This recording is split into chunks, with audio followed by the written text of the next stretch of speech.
Le tutoiement à notre époque, dans notre société, devient vraiment quelque chose d'insupportable. Je m'explique. Ça faisait longtemps que je voulais faire cette vidéo, même si c'est un sujet bien évidemment parfaitement secondaire, mais ça fait partie de ces signes, si vous voulez, qui prouvent que nous sommes bien dans une société décadente, où les valeurs classiques, mais alors jusque dans les moindres détails, la preuve avec le tutoiement, sont désormais bannies, considérés comme totalement cringe, comme diraient les jeunes, ou has-been, ou peu importe, mais enfin, franchement, c'est insupportable, à vrai dire, qu'on soit jeune ou beaucoup moins jeune.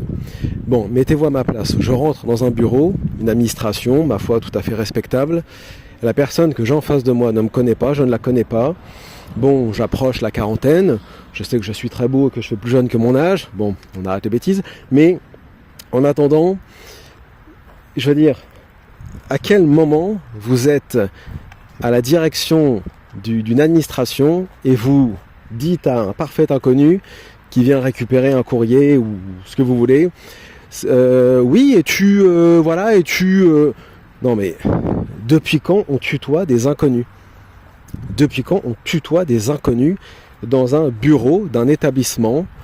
C'est pas une dame folle, elle a pas 90 ans, c'est pas non plus une gamine en stage, c'est voilà une femme française, blanche, on va dire vite fait bien fait, d'une quarantaine d'années à peu près, on se connaît pas, je vais récupérer, ça pourrait être n'importe où, ça pourrait être au médecin, ça pourrait être chez les pompiers, ça pourrait être lors d'un entretien, ça pourrait être n'importe quoi désormais, comme ça, on vous tutoie, vous rentrez dans les magasins.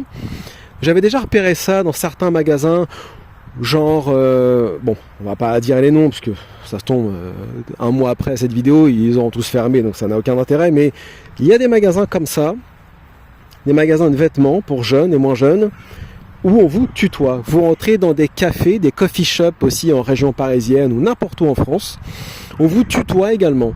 On vous tutoie, vous avez 45 ou 50 ans. Oui, bonjour, je voudrais un expresso. Ouais, tu le veux comment ton expresso ? Non mais sans déconner, subhanallah, sans déconner. Excusez de la vulgarité, franchement, ça devient insupportable en fait. Je veux dire, bientôt je vais rentrer dans un café avec mon père, il a presque 75 ans, on va lui dire et je te le sers comment ton... Non mais franchement, on est où là ? Vous vous rendez compte à quel point la France devient dégueulasse à tous les niveaux ?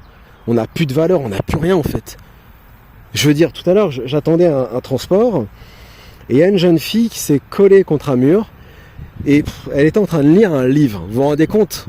Ça me choque. Lire un livre en 2025. On est tellement déracinés, on est tellement paumés, on est tellement devenus des cassos dans ce pays, que voir une gamine, elle avait bien 18-19 ans, bien tassée, lire un bouquin, Da Vinci Code pour être précis, parce que j'ai vu la couverture, ça me choque. Tellement il n'y a vraiment plus aucun espoir dans ce bled. Et je sais que c'est, je vais pas dire irréversible, mais en tout cas pour cette génération, pour ces générations, oui c'est irréversible. Parce qu'ils ont grandi là-dedans. Dans la street culture, dans la Koei Fun Radio culture, où on se tutoie, c'est comme si on était dans un clubhouse music, tu comprends quoi ? Moi ça me fait pas rire.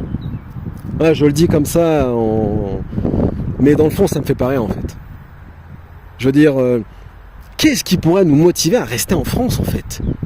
Qu'est-ce qui pourrait nous motiver à rester en France ? Il n'y a pas de travail, les musulmans sont des parias, les tradis sont des parias, si t'es pas féministe, gaucho, wokisto, LGBT ou droitardé, cachère, sioniste, landais, tu dégages en fait. C'est net, tu dégages. C'est insupportable. Wallah, c'est insupportable. Alors déjà, que bon nombre de jeunes et de moins jeunes se font tutoyer par certains policiers qui sont des ex-Kaira, qui sortent du haut, là, qui ont la collé un uniforme, ils ne devraient même pas être dans la police, cela. La police est quand même là pour représenter l'ordre, la discipline et les valeurs. Vous faites tutoyer par des policiers, des médecins, des pompiers, etc. Enfin, on va où en fait ? Les trois quarts de ces gens sont censés être des militaires à la base. Dans l'armée, c'est pas ça qu'on inculque. Il y a des valeurs, il y a de la discipline, il y a un ordre. Bientôt, je suis quasi sûr, je vais aller visiter une abbaye ou un monastère. Les moines, bon encore eux, ils pourraient se permettre, ce sont des croyants, voilà, ils approchent l'humanité avec beaucoup de miséricorde, mais enfin, je suis quasi sûr que même le pape maintenant va se mettre à tutoyer comme ça, faire des selfies et du swag. Enfin, on est vraiment dans une époque pourrie, c'est insupportable. Faut le faire quand même, je suis choqué. Je sors d'un bureau, vous venez récupérer, voilà, ça peut être les résultats sanguins de vos parents, peu importe. Oui, bonjour, j'ai récupéré. Ouais, tu veux... Non, mais sans déconner, subhanallah. Non, mais on se connaît pas. J'ai 39 ans, Allahu Akbar. Non, mais franchement, j'ai jamais vu ça de ma vie. Bientôt, je vais aller dans ma banque, hein, ou vous allez aux impôts. Ouais, tu veux ton papier comme... Non, mais... J'en ris, mais c'est dingue ce qui se passe en France. C'est dingue ce qui se passe. Vous êtes toujours en train de manquer de respect à vos parents, vos anciens, mais en fait, eux, ils avaient une éducation normale. On n'est même pas en train de parler d'islam, là, on parle de la normalité la plus normale qui soit. Enfin bref.